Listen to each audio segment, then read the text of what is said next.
Hello friends, welcome to my channel, Recap Stories. Today, we will discuss. The story begins with Iron Head, who is a 60-year-old man, and whose head is harder than iron. From childhood, Iron Head and his siblings received rigorous training from their teacher. At a young age, Iron Head could break bricks without feeling pain. His brother Iron Karachi, whom we could also call Iron Shell, trained his body so hard that even his delicate parts became as tough as stone. Their sister Rode could even take lives with her screams. Just hearing her laugh would burst people's eardrums. She practiced breaking at least 5 glasses daily to train her voice. Their unique abilities were praised in childhood, but as they grew older, people lost interest in them. After spending almost their entire lives unemployed, Ironhead now found himself burdened with millions in debt. While his head could withstand blows, it couldn't handle debt. One day, debt collectors came to his house and took away all the furniture. Their leader mocked Ironhead after looking at his old certificates and said he had wasted his life on useless pursuits. Ironhead was fed up with his life and wanted to change. At 60, he set out to find a job. He saw some petty thugs distributing money on the street. Astonished by the sight of so much money, Ironhead decided to join their group. He followed them until he reached their hideout. Just as a thug named Riker was about to throw him out, their leader Zai stopped him and said, "Listen to the uncle." But when they realized this 60-year-old man wanted to join their group, they all burst out laughing. Ironhead asked them for a chance to show his strength, but they drove him away.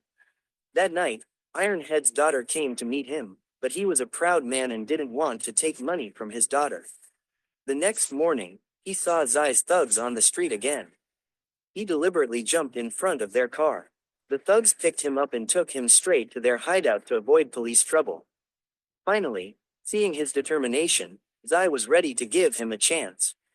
However, to prove his worth, Ironhead had to collect money from a stubborn man. Accepting the challenge, Ironhead set out to find the man. This man was a big businessman sitting in a restaurant with his clients. At first, Ironhead politely asked him to return the money. But the man ignored him completely. Then Ironhead spat in his food. Furious, the businessman smashed a glass bottle over Ironhead's head. Instead of backing down, Ironhead smashed 10 to 12 more bottles over his own head. Seeing the old man's condition, the people around started cursing the businessman. Embarrassed, he handed Ironhead his credit card. After completing this challenging task, Zai happily gave Ironhead a 30% commission. Riker, who was Zai's right-hand man, grew jealous of Ironhead's rising popularity.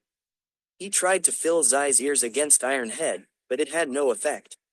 Ironhead made a good amount of money in just a month, and his house was filled with new things. However, he did not let his iron-shelled brother, sister Rode, or teacher know about this, as they would never allow him to be involved in such work. One day, Ironhead had to collect money from a man named Bao. Following his usual habit, he broke his head, and under pressure, Bao handed over all his money. Bao only had 30,000 yuan. Ironhead brought this amount to Zai. However, Riker said that according to their rules, they did not take less than half of the amount. Bao had to pay 300,000 yuan, and Ironhead had only brought 30,000. Riker began to insult him. In anger, Ironhead promised to collect the rest of the money within 3 days. It was agreed that if he failed to bring the amount, he would have to pay it out of his own pocket. That night, while returning home, Riker and his men attacked him and snatched Bao's loan documents. Now collecting money from Bao had become even more difficult. When Ironhead reached home, the debt collectors came to collect their money. Ironhead was happy to receive the money, but just then, his daughter arrived with her police officer husband. They thought this person was Ironhead and quickly took the money he had given them and ran away, as Ironhead did not want to reveal his activities to them. In the scuffle, the money slipped from his hands. Later, his son-in-law went to investigate a theft at a house. That house belonged to Bao. Bao had actually intended to pay off his debt with the money he had stolen for his mother's treatment. He apologized to everyone and promised never to do such a thing again. The police gave some money to help his family and left. Seeing this, he thought, "Why aren't our police officers like this, brother?" The next day, Ironhead once again tried to collect money from Bao. A crowd gathered on the street, and people started cursing Bao. Bao began hitting himself with a brick. Ironhead felt pity for him, cleaned the blood from his head, and quietly walked away. He started to reflect on how low he had sunk for money. Zai and Riker were watching him from a distance. Even Zai began to doubt Ironhead's capability, and Riker was always there to increase his suspicions. Despite this, Zai decided to wait 3 days as agreed. In the evening, Ironhead's teacher, Rover, and his iron-shelled brother arrived at his house. They soon learned how Ironhead had become so wealthy. They were astonished to discover that Ironhead had misused his training. The people he worked for were exploiting the poor by lending them money at high interest rates and taking advantage of their helplessness. Ironhead felt deeply ashamed and wished he could disappear into the ground. He placed all the money he had earned on the table and said that he would never do such work again. When his 3 friends saw how much money there was in this business, they decided to join him. They had spent their entire lives building an iron reputation, but now they wanted an iron bank account. During collections, Master Iron Karachi would pound his fists with a hammer, frightening the debtors into immediately paying back the money, as no one wanted to face such a beating. With this technique, they earned thousands of yuan within just 1 hour. But one man still refused to pay, saying he had no money. They told him to sell his house if he couldn't pay, as the debts had to be repaid. Even after that, when he refused, Ro began to shout outside his house, "Pay up, pay up." She shouted continuously for 2 days, prompting him to finally decide to sell the house. After that, their collection team brought the money to Zai's base.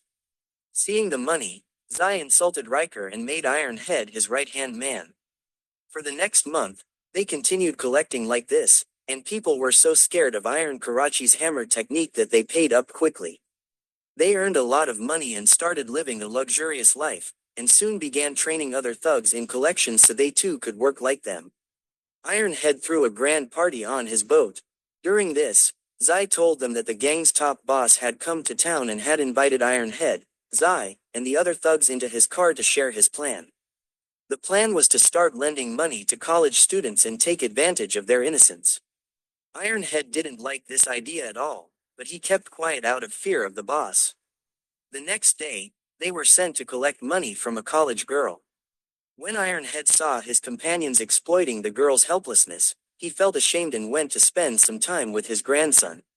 Meanwhile, the thugs told the girl that her debt would be forgiven if she spent time with Riker.